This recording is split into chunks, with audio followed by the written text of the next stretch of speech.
So we are going to look at I what is hate called C. variables. All right. So variables, Yeah. we've actually looked at it a little before now, and we are going to be looking at it in detail. All right. The reason why we write code is that we want to create applications that deal with different variables. All right. So you notice that most times applications deal with different customers and different clients. Remember, one person cannot just use an app. Does that make sense? All right. Supposing there's a service provider, the service provider creates an app, definitely a whole lot of people will want to contact him using that app. So those different people now are captured or can be seen as variables.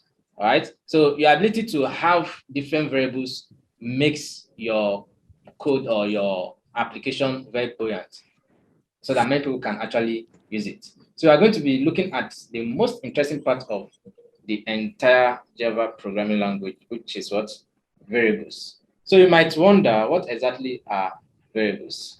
Okay, so what are variables? So can someone help us? Have you heard of it before? Variables are units, are undefined units that can represent anything. Basically, you might not call them units. Call them whatever you want. Maybe yeah, you know. But they represent literally anything that they are assigned to represent.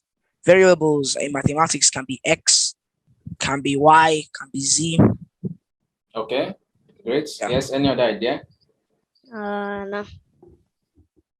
Okay. Now, how many of us know what a box is? A what?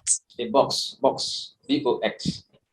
Yeah, so like there are different definitions of a box. So what do you mean? Which one? Okay. So a box can contain several items, right?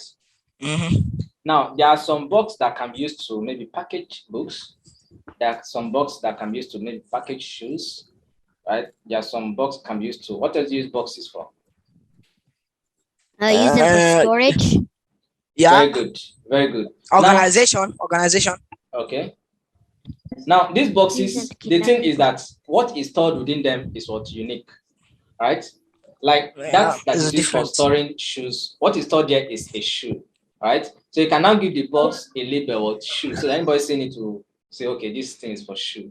So that for books, you just give the label, maybe books, right? So in Java programming, variables are special entities that are used to store data. Any form of what? Data, right? So in Java, all data is stored in variables, right? So the closest thing that we can use to explain this is just the box, just like I've said. So a box that you can put stuff into and save it in memory. You can access that box later on and see what is in it. All right. Now, follow me to IntelliJ. I want to just show you something.